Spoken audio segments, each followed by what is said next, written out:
Good morning, नमस्ते, happy mothers day. होइन कस्तो भयो तपाईँहरूको मदर्स डे? म चाहिँ सर र काममा निक्लिसकिहाल्नुहोस्।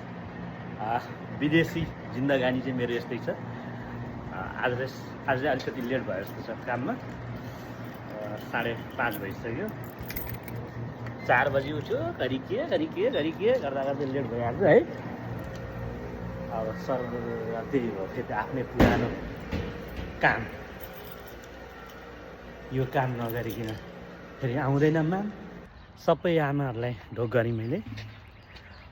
परदेशी भूमिबाट चाहिँ हजुरहरूलाई चाहिँ यो परदेशी कान्छाको तर्फबाट सम्पूर्ण आमाहरूलाई चाहिँ माता तीर्थ कृष्णको शुभकामना।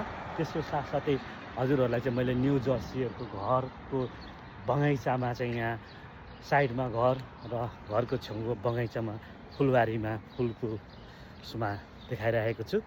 अनि सबैजना आमाहरूलाई फेरि पनि ढोक छ।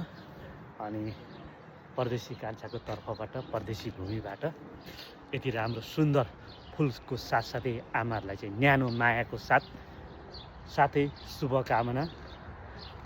मैले चाहिँ अहिले तपाईँहरूलाई देखाएको छु, यो चाहिँ न्यू जर्सी हो। फुलको थुङ्गाहरूको साथसाथै यति राम्रो चराचुरुङ्गीको आवाज र यतातिर यति राम्रो सुन्दर फुलहरू देखाइरहेको छु। हेर्नुहोस्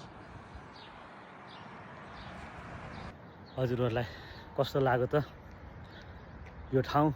यो फुलको नाम भन्नु होला, कमेन्टमा लेख्नु होला है। यो फुलको नाम के हो अनि कस्तो लाग्यो यो ठाउँ भन्नु होला है त। ल फेरि पनि आमाहरूलाई चाहिँ माता तीर्थ अञ्चलको चाहिँ शुभकामना छ सम्पूर्ण आमाहरूलाई। धेरै माया। परदेशी भूमिबाट परदेशी कान्छाको तर्फबाट हजुर सबैजनालाई चाहिँ आमाहरूलाई चाहिँ शुभकामना, माया। ल सबैजनाले मेरो भिडियोलाई सेयर गरिदिनुहोस्, कमेन्ट गर्नु होला है त।